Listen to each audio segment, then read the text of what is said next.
Well, good evening, and welcome to Mountain Bears. I'm Aeson Knight, and of course with me tonight is my sidekick with the mostest, Techy Joe. Hello, darlings. Hello, hello. How evil are you? Oh, not too evil. Finally getting caught up on some stuff I need to do this week. So it's been a crazy week for me physically. I've been fighting sleep all week, only to realize that sleep was apparently exactly what I needed. So that was fun. Well, not only was it fun, but it was important, because you woke up this morning and going, oh, I can, X, Y, and Z is occurring. Yes, I had better balance, and my fingers were less clumsy, so I'm loving that. Mm-hmm.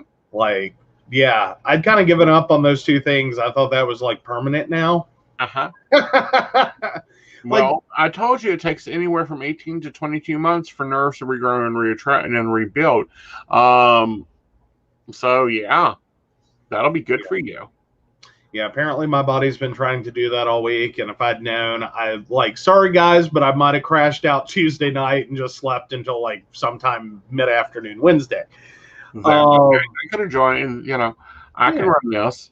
Yeah, but no, because Tuesday night is when it really started hitting. It was weird. Yeah. But no, I wasn't expecting that one because we went through some of that in the beginning after my neck surgery. Yeah.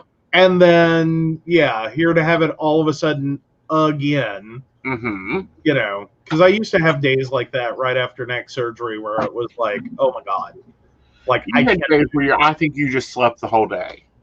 Well, I had days that I slept all day. I had days that I was fighting sleep all day. I just know I've got to get up and do something. I cannot lay here for the rest of my soon to be very short, if I don't get my ass up, life. Right. I was an evil nurse. I made you get up and eat, wouldn't feed you in bed. I know, you were evil. Yeah. Nurse ratchet on top of it, I think you called me. I may have. Hello, everybody. The chat is active, y'all, and baristas, feel free to join in. We're going to a few things we're going to talk about tonight. Absolutely.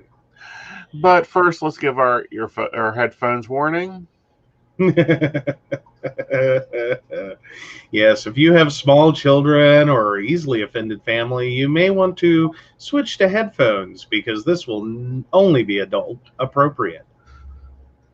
I'm going to curse a lot. Yes, you are. Because we are not made for children in any form, fashion, or focus. Anyhow, so what do you want to talk about first? Oh, let's lead with the good one. So Ted Cruz took a vacation in the middle of natural disaster. Yeah, Mr. Lazy Ass Stupid Fuck of Texas. Yeah. Maybe we should have given him a few seconds to grab the headphones. Yeah, just a few. Decided to take off to Cancun while we have people freezing to death. We have homes getting destroyed. We have people freezing in their recliner in their living room. Frozen to death. Yeah. Well, and Ted Cruz basically, he's getting flack for so much of this. One, he took off to Cancun.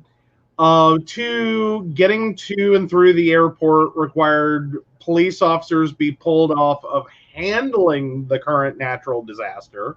So that was bad optics right there. But okay, then he goes to Cancun. Then he comes back. Right, because he got caught. Like, the British media didn't report this. No. Okay. We had passengers at Dallas Airport taking pictures of him and going, "Can you believe this? Ted Cruz is on the plane today. Can you believe this? Ted Cruz is flying to Cancun with me on my honeymoon." Yeah. And hey, Dottie, if your family's inappropriate, turn it to 11. Let the neighbors enjoy. Yeah. But no. So anyway, though, so he takes off to Cancun, basically makes a return trip, claiming that was the plan all along. Right. Okay. Then it starts leaking that he was originally supposed to return Saturday, but he ended up going standby for a ticket to come back the next day. Then he gets, of course, media ambushed at the airport. As he should be. As he should. With questions about his trip. To which he decides to blame all of this on his children. Hi, Ashley. Blames all of this on his children.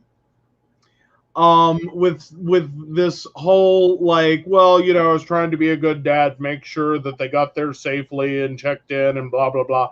And I'm sitting here going, like, what is Heidi?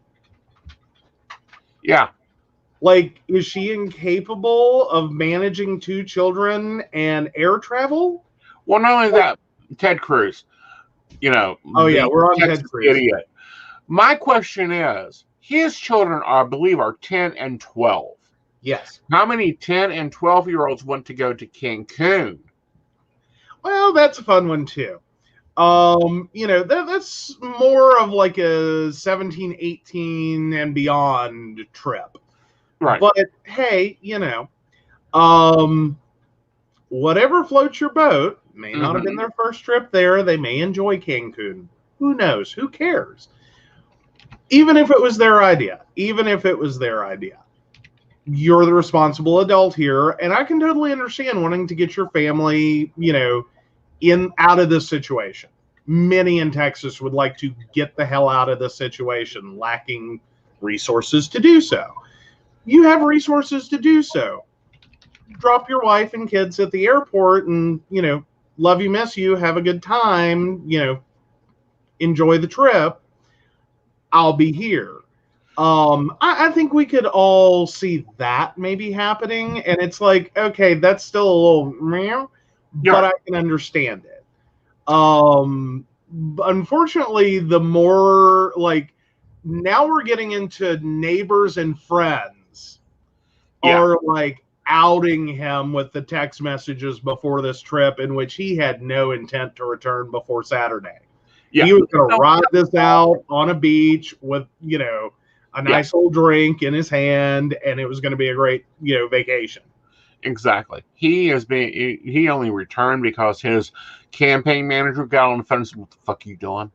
You get your ass back up here." Yeah. So then he's turned around and after blaming his kids has now been like, when I got on the plane and sat down, I thought maybe this would look bad. And it's like, okay, dude. Yeah. PR nightmare rule number 1. Now, Ashley is one of our baristas, and she is also a mother.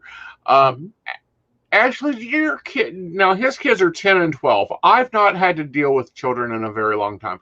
Do they even know what Cancun, Mexico is? Fair question. Yes. Now I'm there. We'll wait for that one to come in. I'm looking at Dottie's comment. And there's a whole separate issue with, uterus. I mean, ERCOT. If it were called uterus, they'd be all over regulating the shit out of that.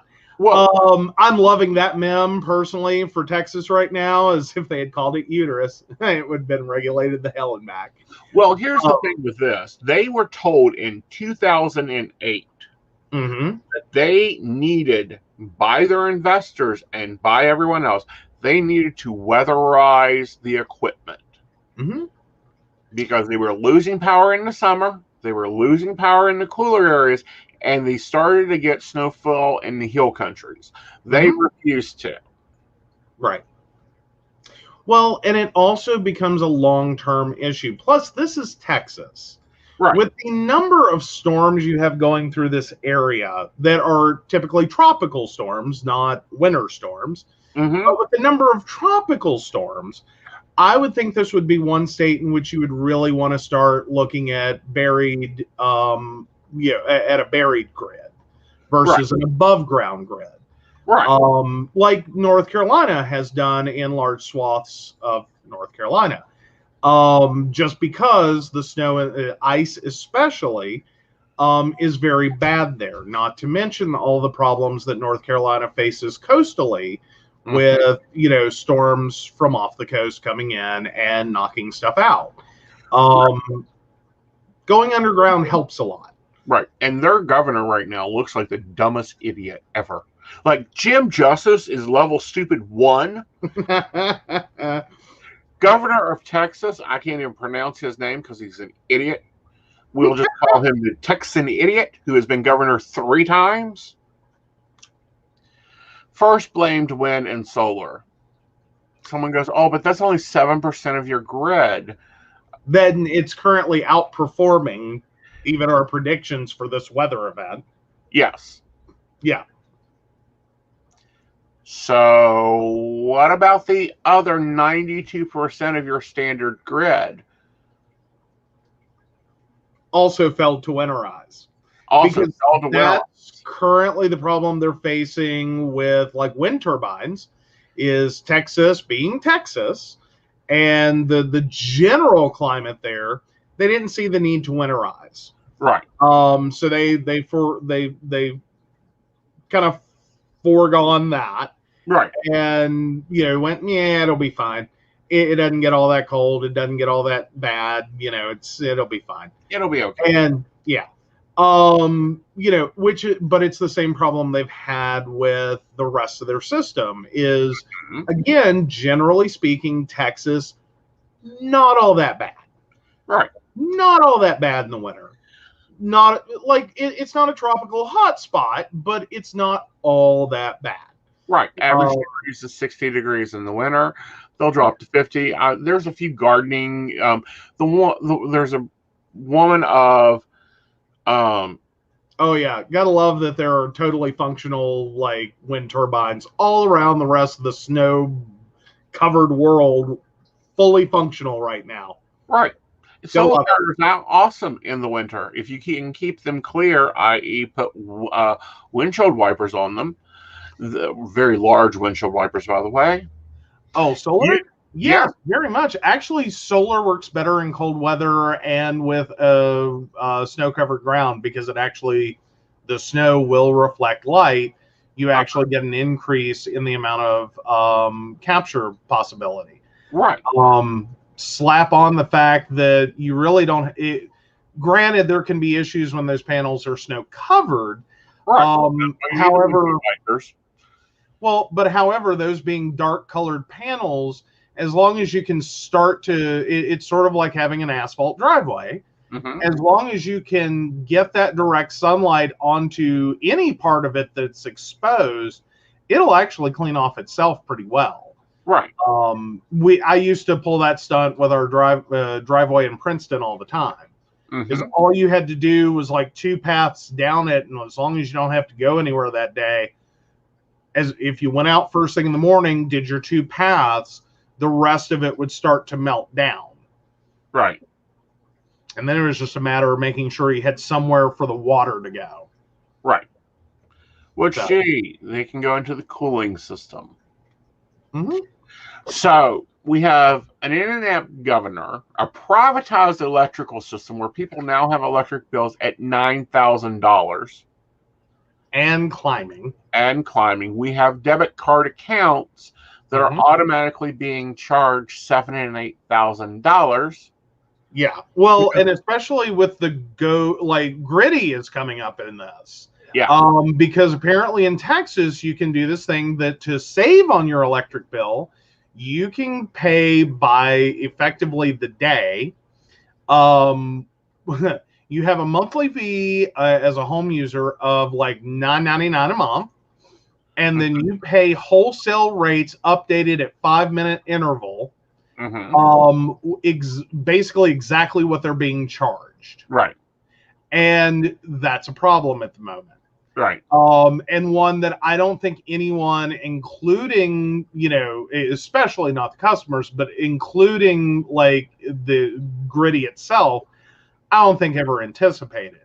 Right. Because when you look at their like sales table of like, one, the service will tell you that 96% of the time you're going to pay less than what you would pay through any other power, through your normal metering. But in instances where it is more, that table only goes up to $1 per kilowatt hour. Now, keep in mind, kilowatt hour average in Texas before all this was like 9 cents per kilowatt hour. Right. Like ridiculously small, which is what most people pay. Your per kilowatt hour is typically fairly low. Like West Virginia, it's like 13 some cents per kilowatt hour. This isn't the really expensive part. What has happened is that in the course of this storm, they've started hitting dollars per kilowatt hour in the hundreds. And looking at yesterday's expected, it was ranging between $740 to $880 per kilowatt hour. So even the people right now getting power are paying like price gouging rates. There's nothing else you can call it. Right. This is like going to Lowe's in the middle of a hurricane and being charged $10,000 for a box of fucking screws. Exactly. Like, or $4,000 a sheet for plywood. Right. Like, it's price gouging. There is nothing else you can call this. But Texas's power grid is completely unregulated. Exactly. Which I think that we're going to see some quick changes on that factor. I think the federal government will issue and control some power to this. Well, I think that the people of Texas are those who are most likely going to end up bankrupt. Right. Before this all clears up. Right. Now, are one going to be infuriated. Me go, what? Within an hour of having a disaster recovery request done, Biden signed it. Biden looked at FEMA and said, pack your trucks and get the hell out of here with some diesel and some blankets and some food and whatever else you got. Move it. Fort Bragg, get your ass moving too. Yeah. And the news media was like, isn't it so nuanced that a president is moving so fast during a disaster? Oh, I would say we were, yes, the Cheeto. I'd say without him, we were definitely going to see some change with Texas. Texas, and again, this is all predictable. Like, this wasn't a surprise. This was a literal perfect storm. And it was awaiting the next major, shutdown and overload of this system for this to happen. Because right now, if you're a resident of Texas, if you have any power at all, even if you're still in a rolling blackout state, when you have power, whenever that may be, your first priority is going to be to try to get heat into your home. That's why I'm going, this isn't an option. Right. Like, typically what you would tell a consumer is to save money on electricity, turn the thermostat back and, do all these other things. These are people trying to unthaw their homes just so they can survive in them, if not, being left to vacate them. Right. For so many people, because again, we're not talking about a seasonal average temperature. Mm-hmm. This is not a, these people can leave their homes because if they have somehow managed up to this point and turn off the breaker box when they do, but these people cannot leave their homes at this point if they have any hope of salvaging that home, as in even a chance. being able to keep those lines from freezing. I had to stop watching TikTok the other day. Like literally, I had to put the phone down because they were showing video after video after video of ceilings destroyed, ceilings and cabinets and everything else just being covered in water, and the people, because of pipe rusting, the people did not even know where their water meters are. I don't care if you are in an apartment or if you are in a home. Please locate your meters because you will need to know where they are. I understand some people may not know where their lines are, but locate your meters. Right. And now's a good time to point out that a lot of homes do have an indoor shutoff that is separate from your meter. Because while on the meter side, that can be a little problematic for people, especially in extreme cold weather and under snow, to one, locate, two, get that open, and three, get it shut off. Especially with all the problems that Texas is currently facing with their water system and pipes, main lines freezing and busting. But a lot of homes do have an in-home shutoff. Right. And I went around somewhere in the hot water tank for some reason. Like they like to stick them there. Yeah, a lot of systems are set up so that your line in typically immediately stops at the water heater, and then everything branches off from there. Now, I grew up in a home in which that's not exactly how ours worked. Ours came in from one corner, and the water heater was in another corner. Right. So you live in a home that way. But, and things to remember here, and this is for everybody because we've got at least one more major storm coming. Open your pipes up. I don't care if it isn't keep them dripping, but if your pipes freeze, open every pipe up. Even go and take off the pipes to the washer and dryer, which are normally on your main lines, and open them up. Stick them in a bucket. They will be okay. Yeah, absolutely. But no, it is a big problem for Texas. And this is not, none of this is gleeful. Like, we're not talking about this from a point of glee, but it does unfortunately hit with, this is what happens. We like to have this conversation about government overreach. A lot of people do, that the government's too big, that, small governments are better, the least governance possible. And usually the direction that conversation goes is exactly how Texas has ended up. Right. Like, this is what little government oversight will do for you. Right. This is what happens. Right. We have tried for decades now to make the point that private industry is in the best interest of private industry. It does not care about the consumer. Right. And it will never care about the consumer. That's the part that people need to understand and get over real quick, because we hear this about the minimum wage. Oh, if the workers deserved more, if we raise minimum wage, it's going to raise prices. We've already declared that that's stupid. No economic, product price is supply plus demand plus inflation. There is nothing about how many dollars an hour you're paying. Well, and in business, and especially the larger a business gets and the further top management is from the end consumer of a product or service, whatever that may be, and this can even include for-profit prisons. The further detached the top level decision makers are from the people or that they're ultimately serving, who they actually directly deal with, the more or the easier it is and the more likely it is that you're going to see decisions based on dollars and cents, not, issues like morality, human rights, human dignity, respect for others. You're not going to see that. Right. I'm just so tired of this argument, because this is the same argument they used when they went to the 5-day work week, the same argument they used when they went to the 8-hour shift, the same argument they used when nurses were supposed to be stopped from working continual 16-hour shifts. Oh, we're not going to have enough nurses. Oh, the prices are going to raise on everything. You're not going to have where it's at. Mm-hmm.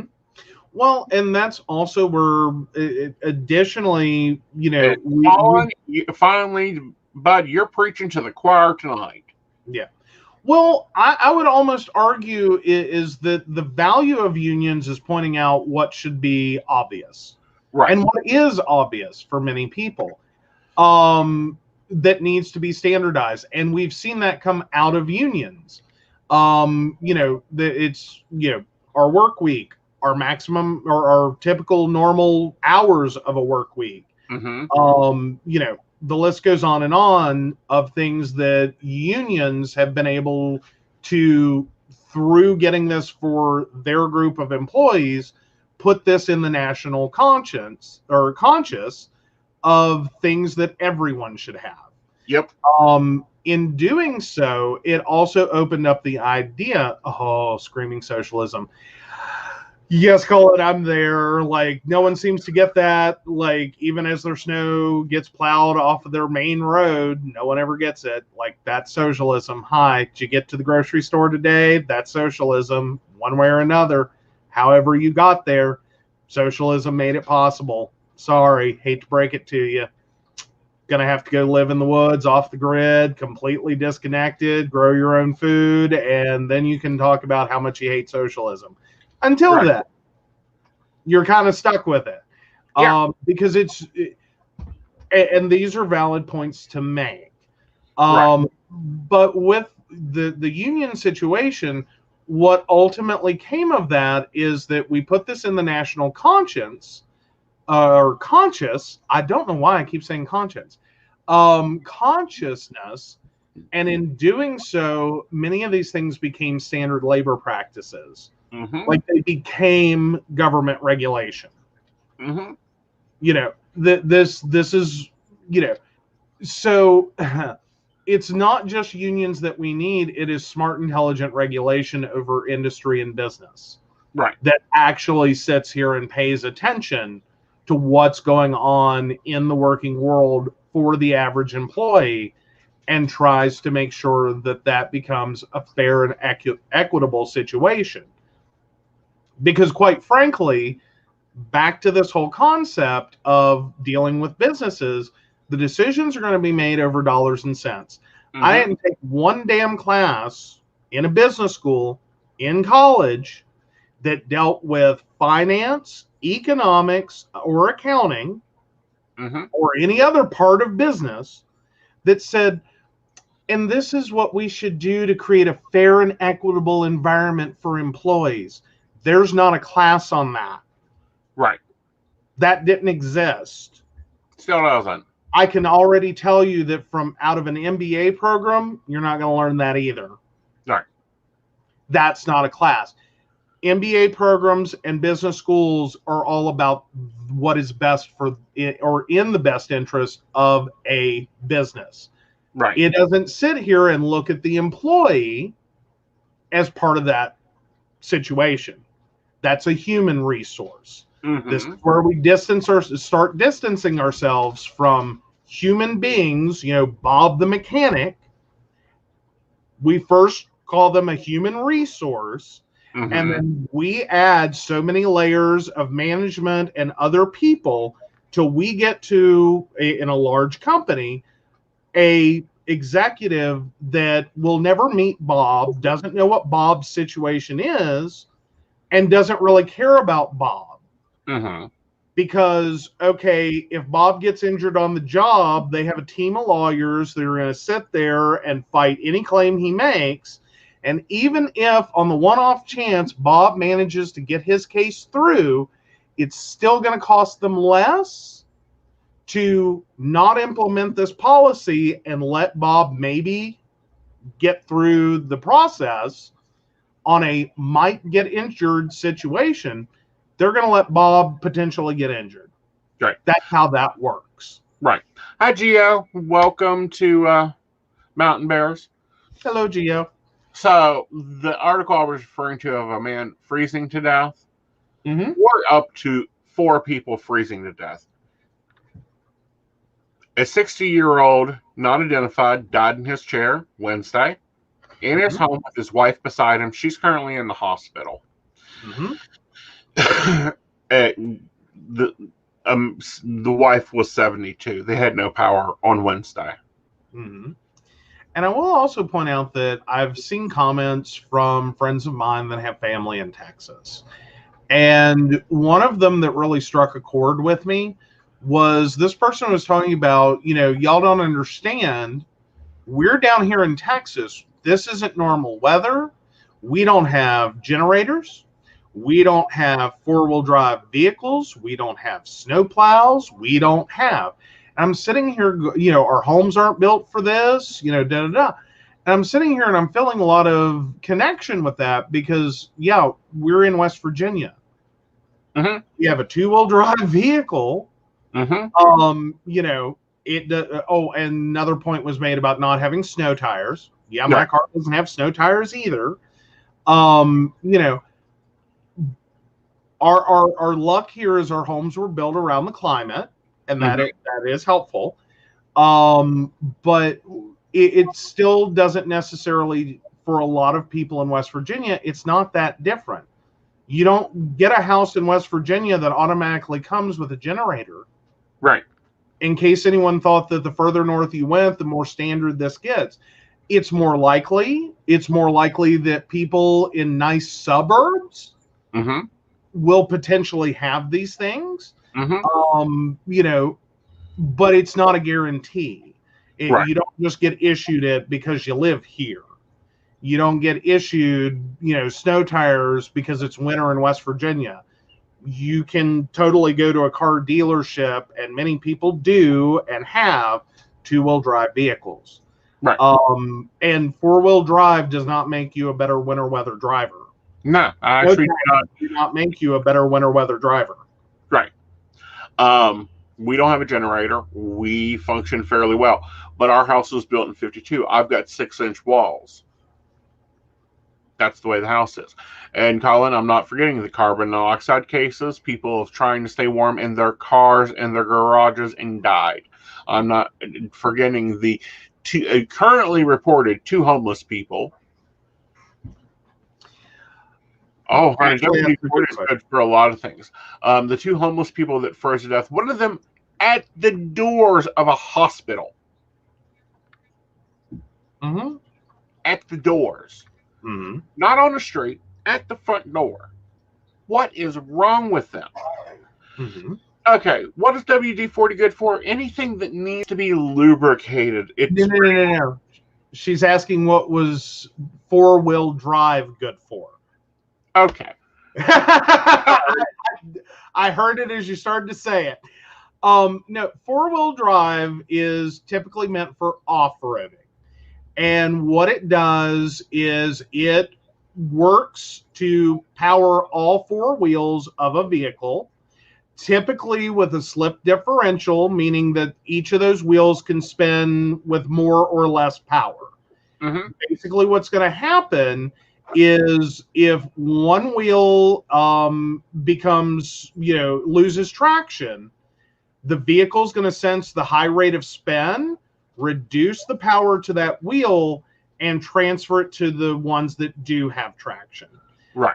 That is your ultimate idea in 4-wheel drive, is to use your wheels that have traction and contact with ground, that have the ability to grip, to propel the vehicle.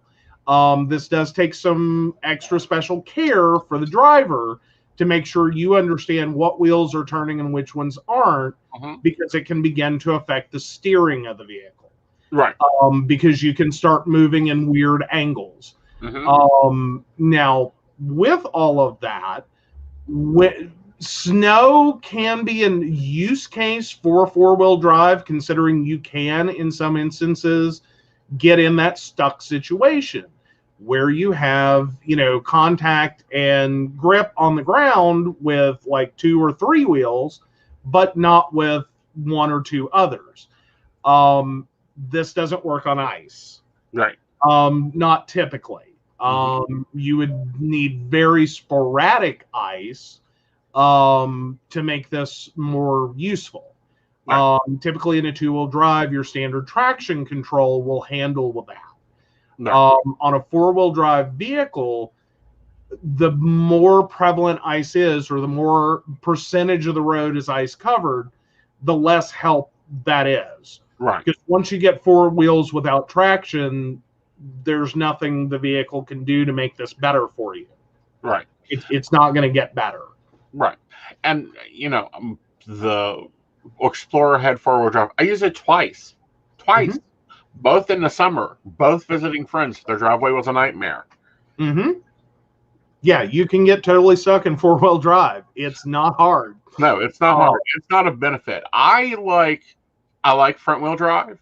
I'm more comfortable in the winter driving rear-wheel drive because that's what I learned on. But these people don't have a clue.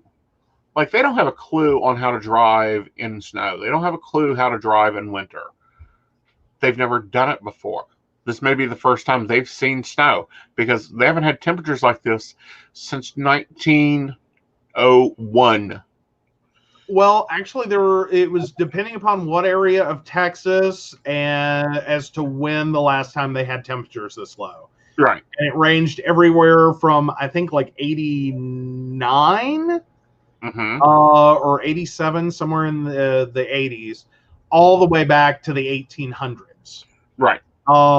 Depending upon where in Texas you are, the last time it was this cold, and with that much of the state being affected, that's the bigger unprecedented part. It's not that Texas doesn't have sporadic, super colds, but in many cases it's so far back, it's ridiculous. Right. Now, what I find surprising, and I don't think I've ever heard a president say this, and I have listened to JFK all the way up, but live Reagan. Biden was supposed to visit Texas next week. Biden went to air and said, I'm not coming because I'm not taking those resources away. Right. There's a lot that goes with there's a lot that goes with a presidential visit. It is a very big resource hog. And again, with so much of Texas being inundated right now, that's resources are very, very thin. Right. Given the number of severe issues they're having. This isn't a massive record snowfall in West Virginia. This is not a flood in West Virginia. Right. Because these are things that happen. And they're usually fairly localized. Right. This is a whole state that has effectively been plunged into chaos. Right. And what I don't get. Okay, we have Biden. Texas didn't vote for Biden. We know this. It's a Republican state. Ted Cruz gave him a bunch of trouble trying to get through the election process. He did not second guess. He didn't question. He said, hand me the paperwork, get moving. Right. And it's on camera. He signs the paperwork, hands it to the secretary, and says, get moving. I didn't get why that made a news story up until probably a little while ago when I thought about Puerto Rico, when I thought about the Virgin Islands. They got hit by not 1, 2 hurricanes, and FEMA did not show up till almost 2 months later because they didn't have voting power. Well, and then you have Puerto Rico that still has issues. Right. And a lot of this, even during, the beginning and all the way technically through COVID, the Cheeto response was kiss my ass and I might, throw you some table scraps. Right. And that's been a repetitive pattern that we saw throughout. Right. If you weren't an ass-kissing Republican, and God help you if you're, a Democrat, period, that lowered your priorities. Sort of like we saw with DeSantis this week, and that if certain parts of Florida, were critical of his response with vaccination distribution, after he basically, or the state basically set up a private event for COVID vaccination, that the county that occurred in was a touch critical. Right. And he said, that's fine. If you want to be critical, we'll send the vaccine elsewhere. Right. So please let me know. Which is probably one of the most let them eat cake responses. And just the delivery of it was a level threat. Kiss my ass, blow smoke up it. Right. I'll keep you from dying. Otherwise, I'll gladly let you all die. Right. And I'm just sitting here going, fuck. Yeah. That's a response. Yeah, and Asher brings up that Puerto Rico's mail system hasn't recovered. A lot of things haven't recovered. They've gone 8 and 9 months. But again, they don't get these cold temperatures. I'm sure they've gotten very resourceful. This is just a reminder to everybody. Gas grills do not belong in a home. No. You cannot cook in the home with the gas grill. Move your kitchen to the front porch or the back porch. Not use it as a heat source. And it's not a heat source. Yes. Neither are your gas appliances. And yeah, it like all those things. Please be very, very careful. We understand you're cold. We understand you're freezing. We understand this. Please be very, very careful. Yeah, I know that in a panic, it is so easy to make a snap decision that will cost you your life. Right. Please think it through very carefully, and don't be afraid to admit I fucked up and we need to do something different. Right. Quickly. Also, water is returning to Ashland. See, this is the other part, and we went through this with the derecho. Once you lose power for more than 48 hours, your pumping station shut down and you begin losing other services like water, sewer processing, all this. It all starts shutting down because none of it has independent power because, we've gone to the grid system that is not only reliable, and we've continued to create other problems because of that. Well, and emergency generators are emergency uses. Right. These are normally not meant to continuously power anything for extreme extended amounts of time. These are not meant to be a primary power source. These are only meant to be a temporary stopgap. Right. And what can very much happen, the most common generators you run into are gasoline and diesel. Right. Especially when you're talking about like hospitals and pumping stations and things like that. Even if they have a generator, that is typically not going to be grid tied, meaning that it's not going to be natural gas. Very unlikely it's going to be propane. Even if it is propane powered, that still requires refueling, much like diesel. There's also maximum amounts of runtime on those. Right. Because again, these are not meant to be power plants. Right. These are an interim stopgap solution. Right. And that's the reason diesel was one of the first things that were released, was told, get it there. Yeah. Fly it in, drive it in, whatever, get your trucks moving. Because they have all the energy, all the oil, crude oil, all over the place. It has to be processed. Yeah. They can't process it. It has to be refined. They can't do that.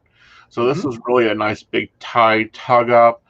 All right. So in other interesting news, and I never thought I would talk about this, but I think I'm going to talk about it anyhow, just because it's like, yeah, we knew this. For those who know, the Kardashians are ending. They're moving over to like Hulu for some spinoff stuff, but they're leaving A&E, and the Kardashian family main show is ending.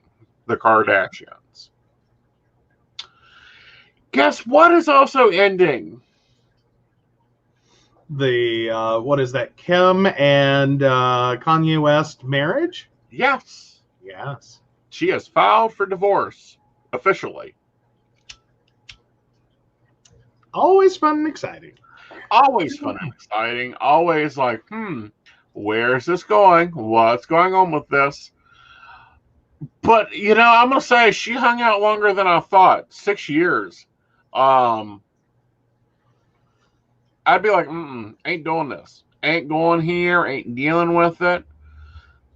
Because he done went for cuckoo for Cocoa Puffs. Like, we may have to have a clemency hearing before we can have a divorce hearing. There's that. But yeah, I don't know. I think you follow the Kardashians a little bit more than I do, so I'm gonna have to defer to you on that one. So what all's been going on in this situation? Because I generally know the family's TV crazy. I don't mean they are crazy. I mean they will do a lot for ratings. They will do a lot for ratings. They will do a lot for well, they've developed a few things. They created social media marketing. You can all thank the Kardashians for that. They figured out branding and sponsoring and all that early on. Chris is very much into production and how to handle and money market business. Mm-hmm. So the past year and a half, Kanye West, of course, has flipped his lid.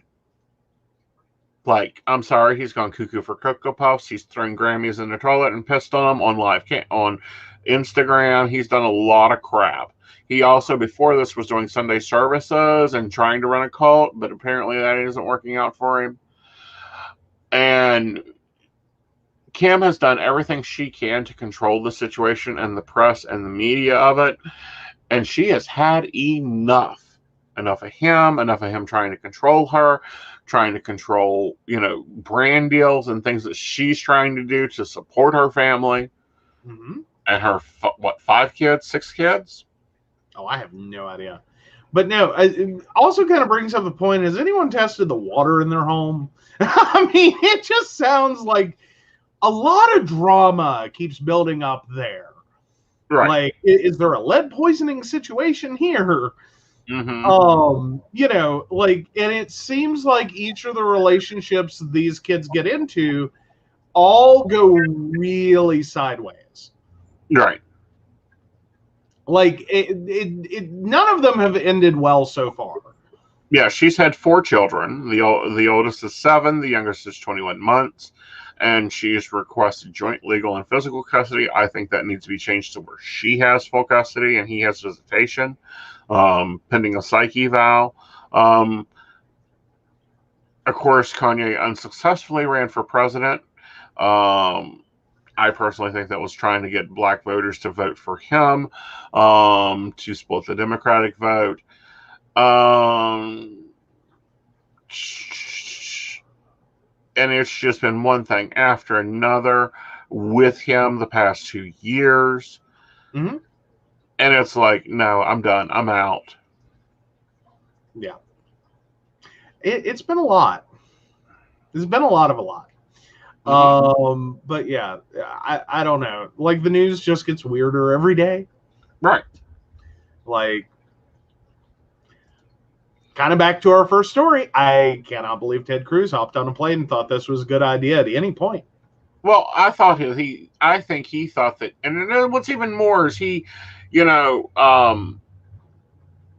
something about the border, fussed about the Green New Deal, fussed about, all this stuff going, it has literally attacked the president and president-elect and vice president, but then goes and does it. Mm-hmm. Mm-hmm. Yeah, there's a lot of this back and forth, like, hypocrisy that's like blind hypocrisy. Right. So yeah, now switching gears really quickly to other news that, Rush Limbaugh is dead. Mm-hmm. You should only say good things about the dead. He's dead. Rush Limbaugh is dead. Good. And that's everything we've got for that one. Moving right along. And if you don't think Rush would appreciate that, you've never watched his show and all the horrible things he said over the years about anyone who died. Right. So, you know, that's our farewell send-off to him. Right. And maybe we need a nice little 21 middle finger salute. I don't know. No, I think that, Rush Limbaugh's dead. I'm sure someone else will replace him on radio. Let's hope that they at least have better style. Although Fox News has been cleaning house a little. We keep losing some of the worst voices there. It's a slow progress. Yeah, $1 billion suit after another to get the blonde bombshells off the TV and the dumb people off. Basically, but yes. I don't know. I call it improvement. Right. Like microscopic improvement. It's not going to change the totality of the network or like the messaging it sends, but it does at least like throw some limit out there. Mm-hmm. Like I can remember back when like Glenn Beck was left, and that was like, oh, thank God. Mm-hmm. You know, like finally someone there went too far. Mm-hmm. Someone. But like, he came back in 2 months. Well, but there was finally a limit. Somewhere there was a limit. Because I'm sorry, after like, a couple of decades of Fox News and just like whatever, anything goes, it seemed like there wasn't a line in the sand anywhere. That it just kept like amping and amping and amping, and it's like, where's the line for you guys? Apparently, Jerry Springer style news. Do what now? Apparently, Jerry Springer style news. Like, they have to fight over the headlines. Mm-hmm. All right. So next up out of the gate is, of course, Dolly Parton awes her fans because, again, Parton has declined something.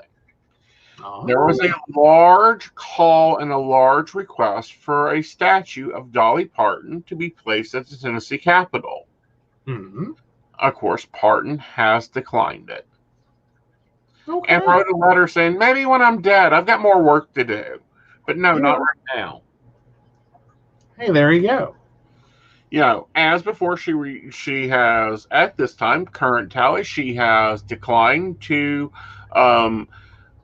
medals from the presidential awards. She has now declined a statue built in her image. Absolutely. Which, important during someone's lifetime. Like, I can understand on the more commemorative side and respecting and honoring the deceased. That's got to be a moment when you're still living. Like, I'm not dead yet. Right. But look at how for Tennessee. I mean, she brought it back from the death claimers a number of times.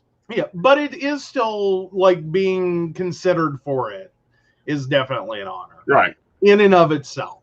Like, just right there. Like, that's a lovely thing. Right. Would provide a lot of shade, though.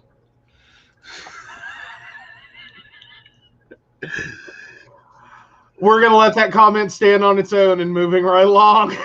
Very much moving right along. So I had a moment this morning during one of my nighttime conversation, his morning conversation. We were discussing a movie.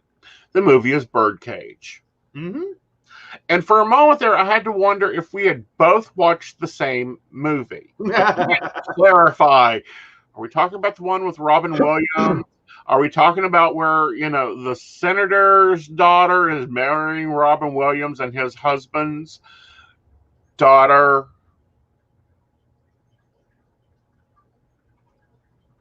Is it currently on Netflix? I will check and see if the Birdcage is. I know it's frequently on Netflix. Like that movie's got some years on it. Yeah. So it's prime real estate for Netflix.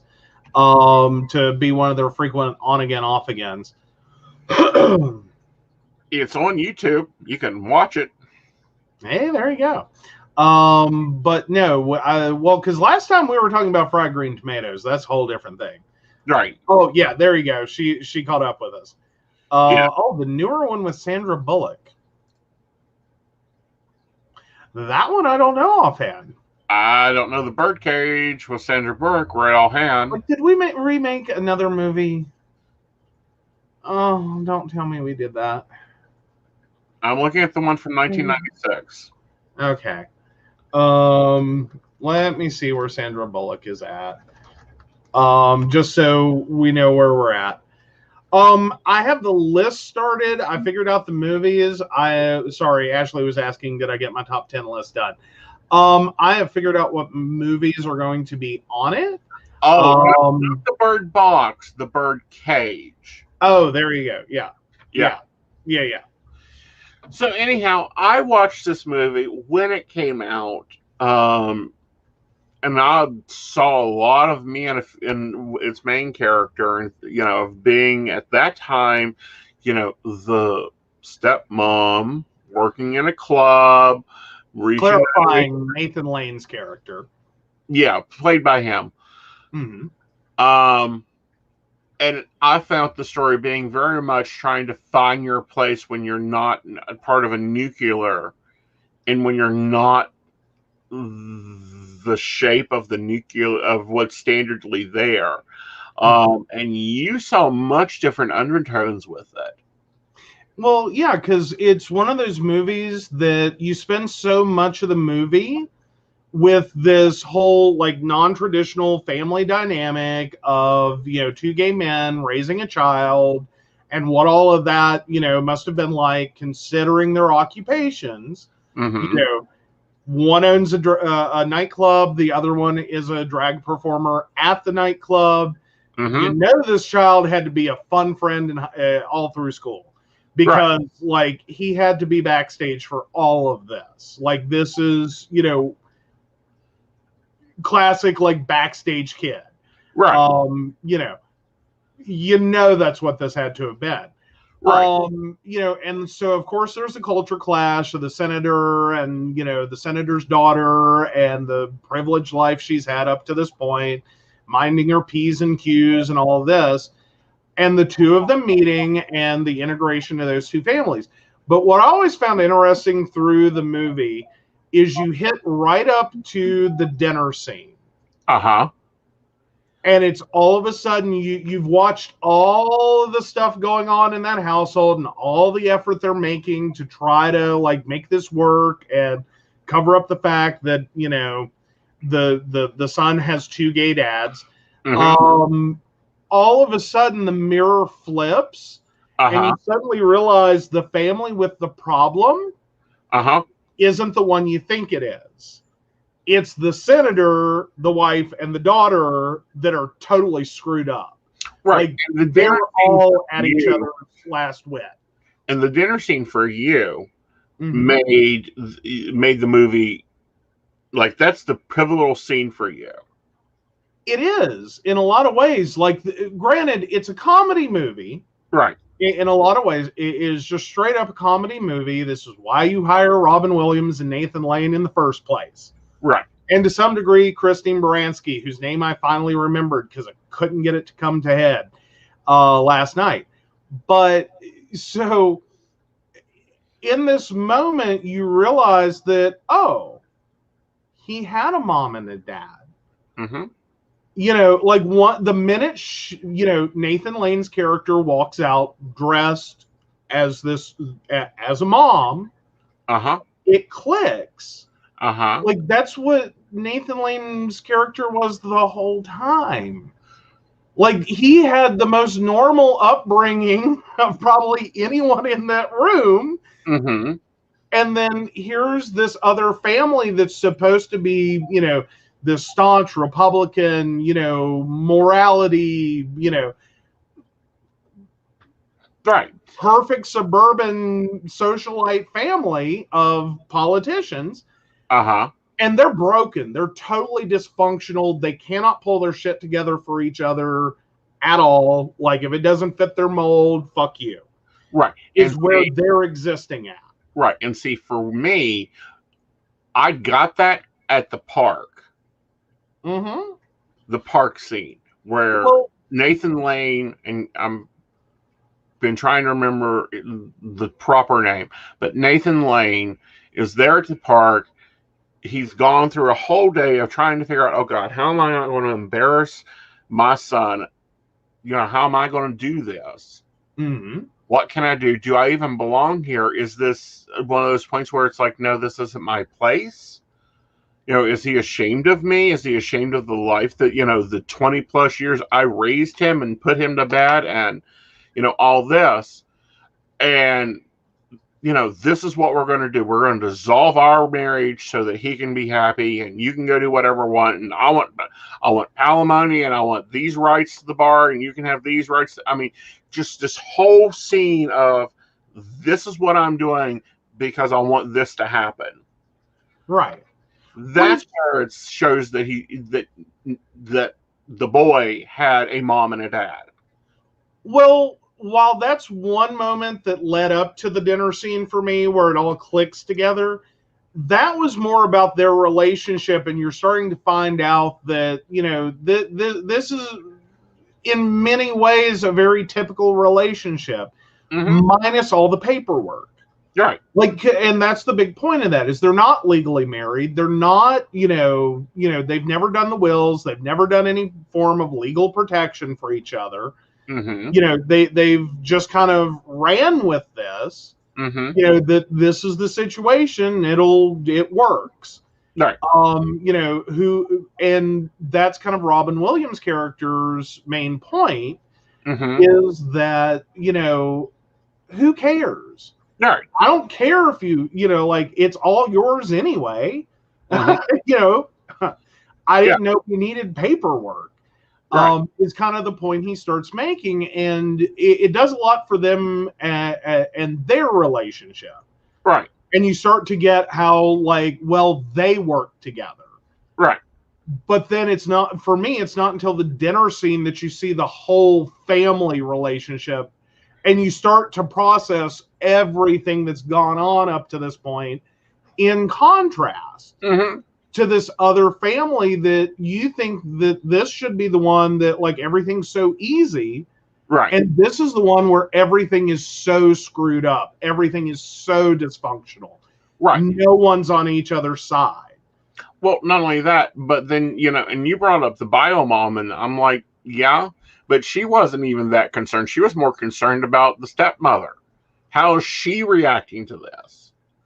Well, yeah. And for based on the first part of the movie, you end up kind of taking that as oh yeah, Nathan Lane's character is kind of a drama queen all the way through.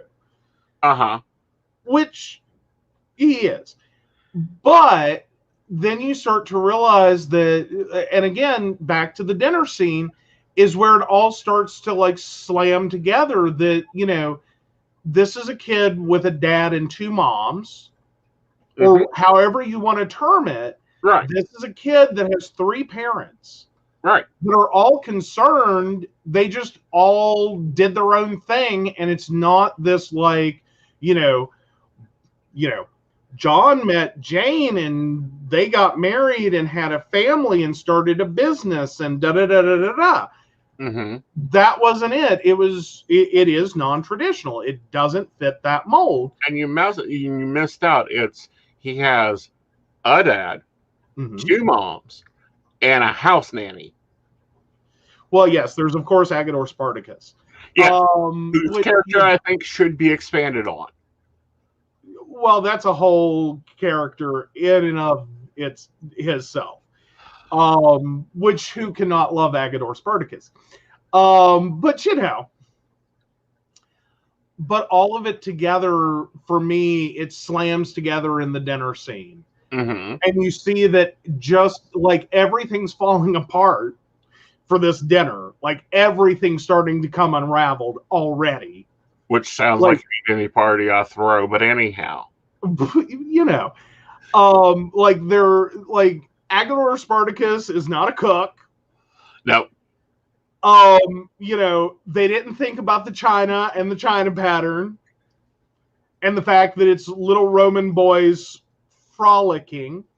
or as the senator's wife, I think pointed out or was said in response to her question was they're playing leapfrog, because it's this very like Greco-Roman style dinnerware.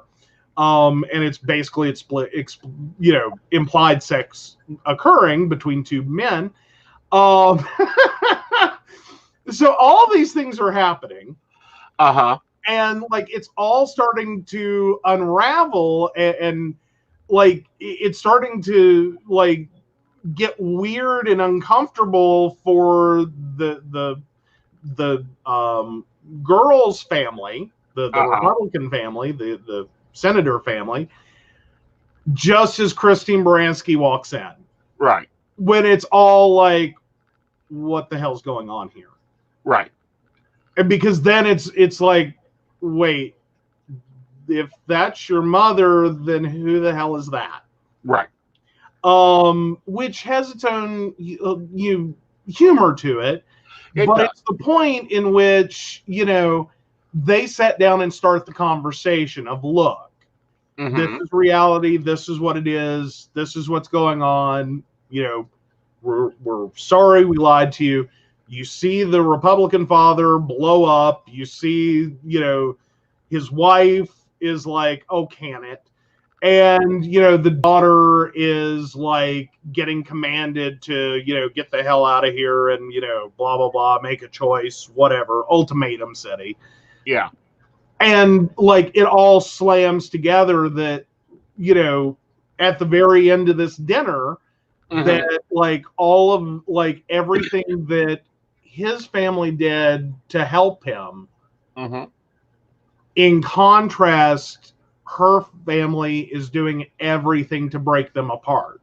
Right. Because he doesn't fit the mold. What will the optics look like for him as a politician?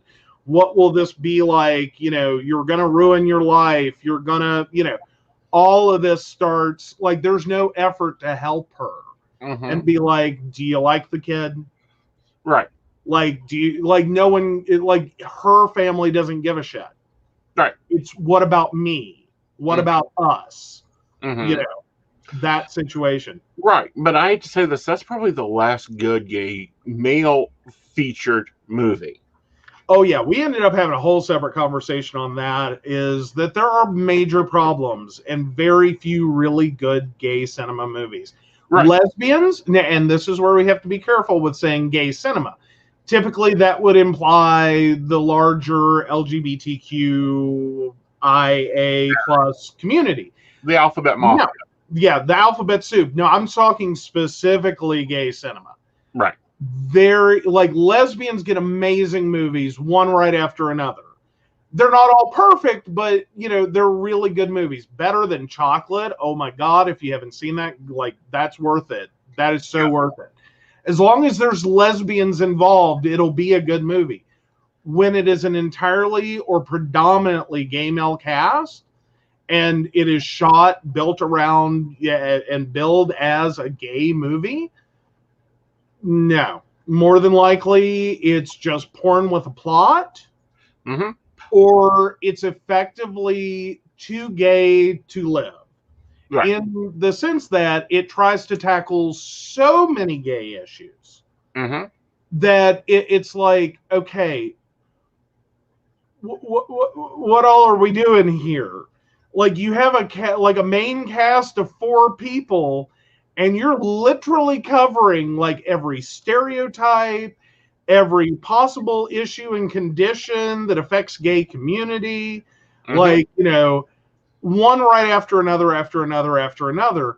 And it just kind of, it loses itself in trying to represent all this whole diversity of things happening within gay community, instead of like, we're going to talk about this. Like Philadelphia, great gay movie. Granted, it starred a straight actor playing gay. But thank you, Tom Hanks. We appreciate you. That was an awesome movie, and mainstream at that. But Philadelphia was great. But when you look at like the rest of gay cinema, Birdcage, that went mainstream. or was built mainstream. Again, straight guys playing gay. You know, but then you have a lot of like typical gay, like it was built as a gay movie from the gay community all the way through it. Right. Those typically fall apart and they're hard to watch. Not because like they're so whatever, but it's always like the same thing. It's either porn with a plot in which you just like totally screwed with half your audience, or you're more than half of your potential audience, or it's covering so much you don't even know what the hell the movie's about. Right. Or, and I'm really tired of watching these movies that are boy meets boy. They have a whole, oh my God, we're involved with each other thing. Then there's got to be a mental crisis somewhere in there, or some obstacle to overcome, i.e., family non-acceptance, whatever. And as many of those as you can check off the list. Yes, like like boy's a Mormon, boy this, boy that, boy whatever, and then one of them's got to get a disease and either die or come close to death. End of story. Yes. What I would really find interesting is to see Tom and Jeff, i.e., Cagney and Lacey. I would love to see Mission Impossible done correctly. Because if you want to talk monotonous, go get you a couple twink bears. Those are the thinner sized bears. Okay. They can manipulate and plan out every ansing detail. Promise you. Fair. Oh, and Dottie points out the producers. That one I haven't seen and I need to see. Like, I kind of did for a while there, I binged on gay cinema for a little bit. Before I had them, it's kind of all the same, honey. Well, I know, but I kind of kept looking. Like I was in a mood because there's another movie in gay cinema that I think always deserves a call out. It never got the respect it deserved. It kind of got made at the wrong time. Okay. Open Cam. Okay. Which is a movie that could have easily fallen into like both traps. And it almost does on the like porn with a plot. Almost does. But it is actually a serial killer. So it's horror in, gay cinema space. And it's actually really good. It deserves a call out and a shout out. It independently is a good movie. Came out at the wrong time. Right. It kind of came out early. So like I want to say like early 2000s, roughly in there. Very early 2000s. If not late 90s even, when it actually came out. Really good movie. Kind of, it's an odd one to run into people that are like, oh, I've seen that. Right. Now, but everyone you do that has seen it is like, oh my God, why can't we get more of that? Like, it was sexy enough to be like entertaining and a little bit Showtime level. So, like, if you see it on Showtime in any context, it was good in that sense. Without being like, this is legitimately just porn with a better plot. All right. Let's talk about the one we've been teasing. That's an older one, and I didn't realize how old it was. What? Fried Green Tomatoes. Yeah. That's from what, 1991? I don't know. Give me a minute. I will pull up exactly. I'm trying to remember. I used to know all these things. Like, I've seen the movie so many times, it's ridiculous. Well, start talking about it. Tell us the story and the underlying plot lines that aren't really expressed. 91. Got it on the first try. I said 91. You can go review the tape. I thought I remembered. Oh, God, the audio track is off. Ew. Yeah, because that totally lines there. But anyway, give us an synopsis and let's talk about this little hidden stuff that's in it. Well, I don't want to kill the movie for anyone. You won't kill the movie. But it's basically the effect of generations of women going through different points in their life and the struggles that they're having. Mm-hmm. It's set in the Deep South, Alabama, if I remember correctly. I do believe. I'm trying to remember. Anyway, it centers around the story that Nini Threadgood, played by Jessica Tandy, who's always an amazing actress, is telling to Kathy Bates' character, Evelyn Couch. Mm-hmm. And, you know, it's an accidental meeting that they become friends. She's telling about, you know, two people from her life and what they went through and their struggles. Okay. All of this centers around the Whistle Stop Cafe. Right. Well, let's back up and I'll give what the back cover says. One of the on one of the trapped housewives, Eleanor Crotch, Wednesday nursing home visits, she encounters Nancy Threadgood, a colorful old woman who brightens Eleanor's outlook by sharing tales from her past. As Nancy recounts the episodes of her free-spirited sister-in-law, Izzy, owner of a small Alabama cafe in the 20s. In the bond that Izzy shared with her friend, Ruth, Eleanor gains confidence to change her own life for the better. Yeah, now this is all based on the book Fried Green Tomatoes at the Whistle Stop Cafe by Fannie Flagg. Right. And to Dottie the Psychic, I have to only say this. Face it, girls, I'm older and I have more insurance. Better. No, more. Is it? Yes. Yes. Okay. So, oh, you don't think I've seen that scene 100 times? Like, let me tell you, that is on that scene alone is on my repeat playlist. Mm-hmm. Because if I am in a bad enough mood, that is the only thing that gets me out of it. Mm-hmm. Either that or it revs me up for a fight. Either way, I can use it. I love that scene. But yes. Like, I know my fried green tomatoes. Yeah. Face it, girls, I'm older and I have more insurance. Mm-hmm. I know my lines. The only movie I'm better at with lines is Death Becomes Her. Right. And I can literally talk you from that one from opening credits to end credits. Right. But anyhow, what is not said in this movie, but the movie takes on, is the well-being relationships of the 20s. Friends forever. Well, but that's kind of the thing with that story is it's never made 100% clear. Right. And some of it, I mean, like, there's a lot of back and forth.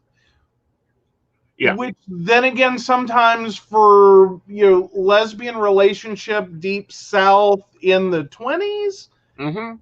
might have been everything that they could personally handle. Right. That it was just a super close friendship. And they didn't cross the line. Right. Oh, we have a Facebook user going to Wanda. Yes. Righter of wrongs, Queen Beyond all compare. Right. Or, excuse me, Queen Beyond compare. Right. So, the movie deals with that. The movie deals with an abusive, stalking husband. The movie deals with the connection of the Southerners with the white Southerners with the African-American Southerners and how they were treated differently in the culture. There were two, at this point in the South, there were two separate behaviors differently. One was they're equal and, you know, let's go kill somebody. And the other one was the racist side of it and how even the ones that were like equally treating looking at it and going, we ain't dealing with this.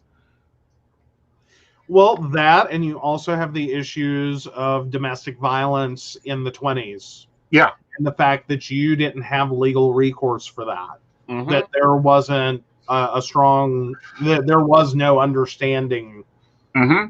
of or sympathy for or, you know, options given to women in domestic violence situations. Domestic violence wasn't a thing. Right. It was called correcting your wife. Right. And was acceptable. Right. And then there's an underlying story about children that, in their words, is damaged when the boy lost his arm. Yeah. You know, and then working with that and proving that no, that's not a disability. You can do more things than what you think. So this movie takes on all this with the Whistle Stop Cafe. It takes on a lot. Yeah. Like, that movie covers a lot of topics. It really does. Yeah. That's what I'm saying. It's one of those movies, like, it hits so many categories. Mm-hmm. Like, you know. Right. Now, say the line about the chicken egg. No, that is a lovely thing for someone to watch and experience as it occurs. I'm not ruining for it. Well, I know, but I'm going to say my favorite line in the whole movie. Okay. It's too hot. It's not cold enough yet to butcher pigs. That's not quite the line. All right. Give the line then, line quoter. It's hog boiling time. No, Miss Iggy, it's too cold. It's hog boiling time. Uh-huh. And the other's line that I've used many times, mm-hmm. multiple instances, is the secret's in the sauce. There is that. And that's the tag for the book. Yeah. Like, it's all over the movie. It's all over everything. And when you learn what those words mean, dear sweet Jesus, it's a lot. Yeah. But this is not one of the harder movies. Does it have something to deal with? You should get you some of them hormones, some stress tab for good measure. Stress tab number 5s. But yes, anyway. No, it's not about spaghetti. Well, she's laughing. No, she's nervous. There's a lot of great lines in that movie. Like, I just want to know, and I know we're probably working with a small test group here of people that are one currently in the conversation and are, you know, have seen the movie. So all of that combined, it's a small sample size. Can anyone actually listen to Ghost Train, the opening theme for that movie, independently after seeing the movie and not feel like you're about to cry? Like, can anyone actually listen to that after they've seen the movie? Also, that line is, how much of them hormones you taking, honey? Yeah, because the main storyteller here goes through, like, tearing a house apart, putting a house together, wrapping herself in cellophane, trying to keep her husband. I use it all the time, and you've yet to even catch me on it, is, you know, I didn't get a good scalding on these, or I got a good scalding on this. Mm-hmm. When I'm cooking pork especially. Mm-hmm. Are you trying to get hit over the head with a baseball bat? Only if you need a jar of honey. So anyway, and I think Facebook user is saying no to listening to Ghost Train. Is that correct? Sorry, our comments come in a few seconds delayed.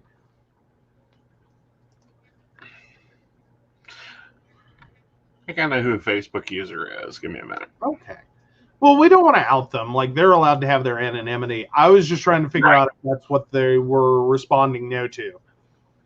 Because otherwise, if you're arguing my quote on the movie line, I will say I'm right. Uh-huh. And we will go prove it. Mm-hmm.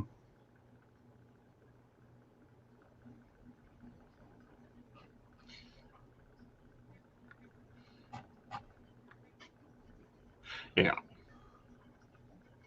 Okay, there's some comments here I don't think I've seen, and I want to go in and communicate with them. Oh, okay. Facebook user, yes, you are in the break room. And I'm needing a refill, so I'm putting that in. Awesome. Oh, Tina Works Magic. Cool deal. Yeah. Hi, Tina. Welcome. Yes. But no, we were talking about gay cinema and different things. And Kathy, if you're watching, yes, you are in the break room. You can stay in there and be comfortable.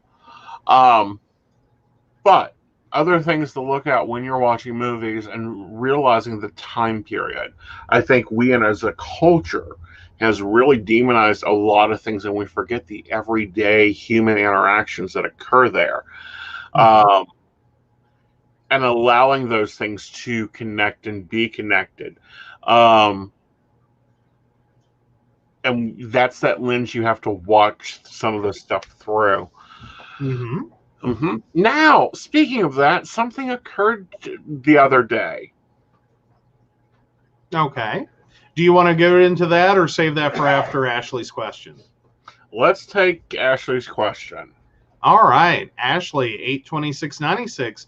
I need a number for a day. I know coming soon is the financial blessing we've spoken about, but I'm getting a little impatient. Are there any important dates coming up that the cards are showing you? Give me a second. I had a different deck. Oh, he's going for a different deck. This has gotten serious. Well, there's some things that tarot's great for. Mm-hmm. But when I'm going for timing, I go for the old playing card. Mm-hmm. Sorry, I'm getting informed by our assistant I've about killed the tea. Well, inform the assistant, the caffeine, IV. Yeah, make it a double. Well, coffee, but you know.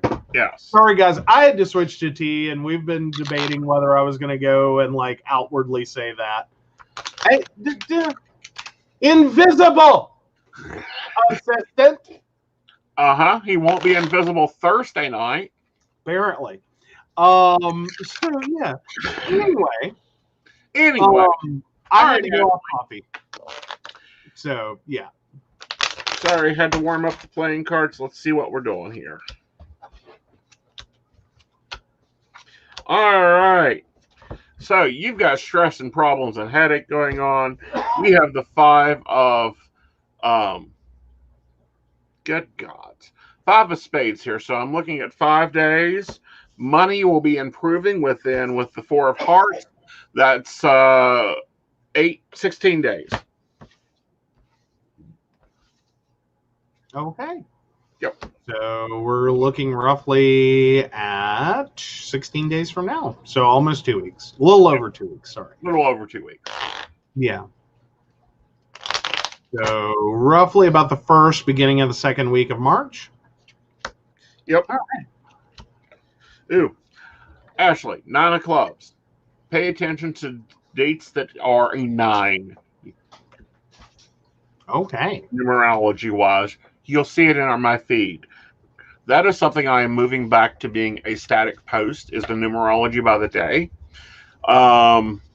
Because the dates and the numerological things are really hard to incorporate into a video. So that'll be going back to a photo post, but pay attention to that. Your 9 days you're going to be your lucky days. Okay. So with, roughly 8 days left in the month, and one could say 9 from today. Like if you count today. So then you're looking closer to like March 9th? No, honey. When the dates add up to a 9 is what I'm talking about. Oh, when they add up to a 9. Okay, sorry, my bad. I was doing the numerology wrong. I misunderstood what you said. Got it. Right. All right, so apparently Disney Plus crashed. Yes. Poor Disney Plus. They have a hit show on their hands. They do. And this is one we had to have a discussion with, because you're like, can I watch this? And I'm like, yeah. Mm-hmm. Well, yeah, so WandaVision, and Dottie, we'll get to you in just a second. That came in right as we got started again. So we'll be with you in just a second. So WandaVision, I was looking at, and right now we don't have Disney Plus. It's not a rush for me, but I do keep seeing like the trailers and stuff popping up, and I'm having this moment of like the show looks really cool, but I have a little fear around trying to watch shows that are built around like an entire universe of characters and ideas, and it's literally its own entity. Right. Because some of those shows do stand independently, but most of them end up being, oh, you have to be so far down the rabbit hole of seeing the movies and reading the books and reading this and being part of that to get it and to really like have the full experience of it. Otherwise, it's just a meh show that makes a lot of references that don't make any sense to anyone who isn't so steeped in the universe of, like, in this case, Marvel. And so I was like, is this really what I could watch? Because it looks great. But at the same time, I'm like, I don't want to have one of those moments where it's like, well, if you didn't, if you don't have a PhD in Marvel Universe over here, no, it's kind of going to be a little crappy, and you're going to be going, do what? Like, what is going on? I don't understand. So yeah, we had a whole discussion about that. You're thinking it's very much something that you could watch independent of like anything else Marvel. Everything I've seen come out of Marvel has been that way. Okay. Yeah. Well, like, I don't know. I know that like Deadpool worked for me. Right. Which, is that DC or Marvel? That's Marvel, isn't it? No. Right. I don't know. I can't keep up. Right. I'm the worst techie ever. Right. If you have not seen WandaVision, you should be able to watch WandaVision and be perfectly fine with the storyline, the whole plot line, everything. It's not tying into all the other Marvel. It isn't oh God, what was that show that you tried to get me to watch? And I'm like, I haven't seen the rest of this. Hunger Games. No, I didn't try to get you to watch Hunger Games. You tried to get me to watch one of those that are like, this plus this equals this, and you had to watch this to watch that. Oh, sorry. No, and I didn't get it. Yeah. Okay. Yeah. It happens. It happens. All okay, right. Deadpool is Marvel. Thank you, Ashley. Yes. Like, I'm the worst for, like, I was not a comic book nerd. My mother tried. It didn't work for me. Baseball cards, football cards, all of the cards didn't work for me. Like, I'm just, I don't know. None of that worked for me. Like, the typical, like, things there, like, didn't work for me. Divergent? I don't think that's one I've seen, so I don't think that's one I brought him in on. I don't know. I'm trying to think what would be Hunger Games like. Yeah. Which I think Ashley did. I think I've heard enough of it to think that might be in that same kind of like category. Right. But yeah, I don't offhand know. Right. I don't know. It was one of those moments when you get wrapped into something. You're like, oh, honey, come watch this. And I'm like, okay. Okay, but was it a movie or a TV show? TV show. That was a movie. That was a TV show. Oh, I'll have to work on that one. Okay. It's when you were in Princeton. We started watching it, and then you finished it, and I'm like, I ain't bothering. Okay. All right. I'll try to figure that one out. So ready for Dottie now. Yes, I've even got her pulled up here. It looks very promising. Okay, so Dottie the Psychic, 3/17/86. When am I going to be able to get my business to a place that I can leave my job? Well, Dottie, looking at the King of Pentacles, echoing with the, here we got here, the Eight of Pentacles, hard work, put in that stress, come up with those financial ideas and goals. We have the Six of Wands here showing you returning from something. So I think that's returning from, I want to say, squashing and, oh, this isn't my real job. Yes, it is your real job. All right, so then we have the new idea, the Ace of Wands. Focus on your ideas, gain your education. We have the Ace of Pentacles here, which shows new money coming in. This will be from building your job. And then when we look at the time factor of the ladies' fan, we have the Six of Pentacles. So I'm going 6 months. But make sure to keep your balance going on there. Alrighty. Alrighty. Now, I do want to give a shout out since Dottie is watching. I was going to bring it up anyhow. She has a new video out. Now, Dottie's also on YouTube. It's Dottie the Psychic. Go watch it. It's called Death 2. She's done a really great job. It covers a lot of cool stuff in a really short amount of time. She covered the afterlife in 16 minutes. We can't cover the afterlife in 16 minutes. We can't argue about the afterlife in 16 minutes. True. I'm just saying. You know, that's a lot to cover. Yeah. Yes, she was pointing out it is the second part. Right. There's the first part. Yeah. And then watch the second part. Yes. Yes. You need to be in that series. You need to follow the series. It's cool. Very awesome. Oh, and a third one on grief is coming. Awesome. Can we do living grief? Well, she's needing a break. Right. The cover living grief, you know, when you know they're dying and you already go through all the grief stages, including anger and bargaining. That I don't know. I think you can honestly cover that in grief. Like I think, yeah. Well, she's saying it's going to be both. Cool. Yeah. Like, yeah, because we've both been in the caregiver situation, and like with your dad specifically, he basically was given a sell-by date. Like, right. You know, this is it. It's going to be over and done with in this period. Mm-hmm. For me, and I know that's a really crass thing to say. No, it's an honest thing. We were given 2 weeks. Yeah, and it lasted 11 years. 11 years. Whereas with my grandmother, I kind of approached that situation of like she's 90 years old. How many more years, like not being mean about it, but like how many more years could she have left? Mm-hmm.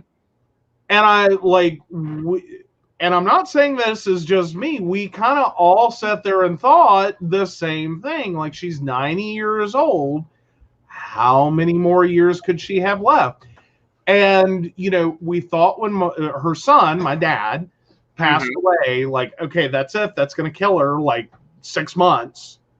Like, within 6 months, this is going to kill her. And no, she went on after that.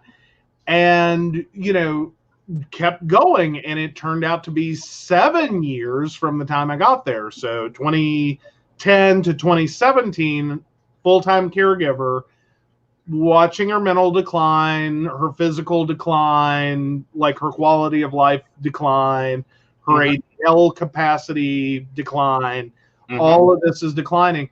And then we get to the most anticlimactic ending humanly possible. Like, she got a common infection, her body wasn't responding to medication, and we went from like this should be no big deal to hospice care, 2 weeks, and a funeral. Right. And it was like, are you kidding me? Like, I mean, I was prepared for a lot of things. I was prepared for one morning she's just not going to wake up.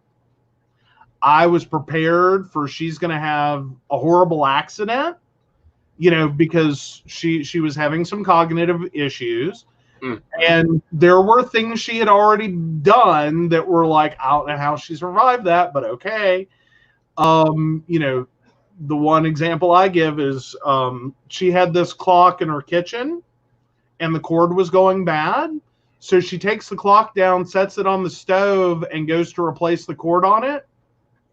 With one small missing step, she forgot to unplug it from the wall. This woman survived cutting a live electrical cord, 120 volts of electricity, with a butcher knife on a metal stovetop. Not a nice enamel-coated stovetop, stainless steel.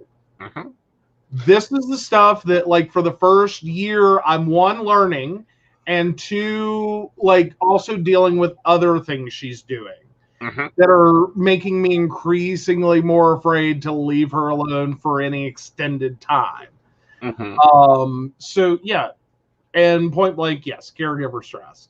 Yeah. The long-term effects of, like, you're just sitting there going, I don't know. Like, one, you've already dealt with it. Like, the things you have to accept, the things you have to go through, like, is going to happen. But anyway, getting back to my point, I was prepared for a lot of things. Mm-hmm. But to have her, fall on my birthday, and we end up spending the evening of my birthday. I laugh now. It was not funny to me at the time. The evening of my birthday, what had been a great day, suddenly we're in the emergency room. I think she's busted her face open because she fell. Turns out she has a very common infection. They sent us home with antibiotics, and I'm like, okay, crisis averted, so I think. And then it just slowly, over the course of a month, unraveled. Or, well, a little more than a month, but slowly unravels. All right. And it was just so, like, that was not what I expected. Mm-hmm. Like, again, this, it's not what I expected. I came home thinking I'll be here 2 weeks. Mm-hmm. I don't need to, send for my stuff. I don't need to have, resign from my job. I'm on leave for 2 months. I will have this wrapped up and have my happy little life back. 11 years later. Well, and some of it is that. And it's not meant to be crass or crude or rude about it. It's just, if you give someone 2 weeks to, that's roughly how long they're going to live, buffer a little plus or minus in there, because those aren't exact. It's not like, immediately at like 12:01 a.m., that 2 weeks is expired and flatline. There's going to be some wiggle there. Yep, just stubborn Dad was. Well, yeah, and then you're thinking also in terms of, and then there will be everything else. Right. The funeral, the will, the, securing assets, and, getting ready to, like, move things out, potentially put the house on the market, all these things. Like, you envision the things that are going to happen afterwards. And it's like, okay, 2 months, that should cover it. 2 months, like, so you hit like week 2, then week 3 and 4 and 5, and you realize, okay, this wasn't what I expected. Like, I put in a 2-month leave. What the hell? Yeah. And, well, for me, it was a little more open-ended from the beginning. Right. But it was very much different than what even I expected. Right. I had just left a job, which in 2010 was a bad idea for anyone, but, whatever. Leaving the job was way better than staying. I'm alive. I call this proof of that. Because that job was killing me. But no, so you turn around, I leave this. I thought, well, I can go up there for a few months, help my grandmother out some, maybe I'll stay there a while and help her out. And then everything hit. I no more than moved up there, and within a few months, well, actually several months, it was about a year later, my father passed, which, like, he had been sick on it. Well, he had some long-term medical conditions, but he had been suddenly sick, and then all of a sudden, like, okay, we're sending him home with hospice, and, okay, he's dead. Like, totally unexpected. Like, that wasn't on the radar. It should have been, but it wasn't. And then next thing you know, it's like, oh, meanwhile, while I'm there and there's several months, I'm realizing how well my grandmother is kind of hidden what all's going on with her. Mm-hmm. That if you're not around her a lot, there's a lot of things happening with her that you wouldn't see or, think or feel that are going on. Mm-hmm. Like you wouldn't clue in on. She had done really good up to that point. Mm-hmm. With kind of like there were little things, and in hindsight, it was like, oh, that should have been our clue. But the big stuff, like she was handling and managing okay. Mm-hmm. And then all of a sudden, I'm realizing everything that's been going on has gone on. She's going through, and that oh shit, I'm stuck with her. Like there's no nice way to put it. I'm stuck with her. Mm-hmm. Like any thought I had that I'm like that dad dying was like the V8 moment for me, that oh god, I'm stuck with her. Mm-hmm. Like any thought I had that I was going to be like, okay, I helped out Mama, and all right, I have a job now. Because when we found at the day that everything broke for Dad, I was literally standing in the middle of an airport in Charleston, South Carolina, getting ready to board, or I believe it was Charleston, South Carolina, or it was Charlotte Douglas, one of the two. Either way, one of the two airports. I'd gotten off no, it had to be Charlotte Douglas. I'd gotten off a plane, so of course my phone's been off. I turned my phone on while I'm waiting for my next flight, and I have this voice message of, the neighbor had to break down your dad's door. He had collapsed in the living room. And it's like, okay, like, where the hell did that come from? Like, what's going on? What's happening? I can't get a hold of anyone, and I've got to board a plane. Right. Like, I literally had like 30 minutes between flights. Mm-hmm. And so immediately I'm having to turn off, because if I miss my plane, I'm only delaying anything. Right. Get on another plane and fly into Charleston, West Virginia, and then get off the plane, turn my phone on, and there's more messages as to, okay, he's at the hospital now, blah, blah, blah. They think this happened, yada, yada, yada. And it just, like, total gear change. I had flown down for a job interview. Mm-hmm. This is where I was at when that happened. I was totally expecting to, if I got offered the job, pick up and move to South Carolina at like a minute's notice. Like, just put my shit in the U-Haul and drive to South Carolina. This is what I do now. Because I was like 28 years old. And this is what I'm totally expecting I should be doing. Weird things happen when you have family that's a lot older than you, because you were what's typically called a midlife crisis child. So yeah, things happen. And it gets crazy. Yeah, it does. All right, y'all.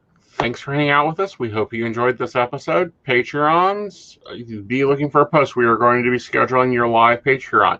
And the Invisible Assistant will be joining us for this one. Yay! Yeah. So, yeah, let's go ahead and thank our wonderful baristas, Beverly Walker, Mika G, Kathy, Mary Winfield, Brenda Bryant, and, of course, the ever-wonderful Ashley Guest, who is always with us, and we love her for it. Yeah. If you'd like to learn more about the show or how to become a Patreon supporter, a.k.a. one of our baristas, please visit PCSPnetwork.com. Bye, y'all. Wash your hands. Stay warm. Bye, guys. Bye, Tina. Thank you for joining us. Bye, Tina. Bye, everybody that joined us now. And welcome to our new subscribers. We've actually hit over the 100 mark on YouTube. Woohoo! Awesome. Awesome.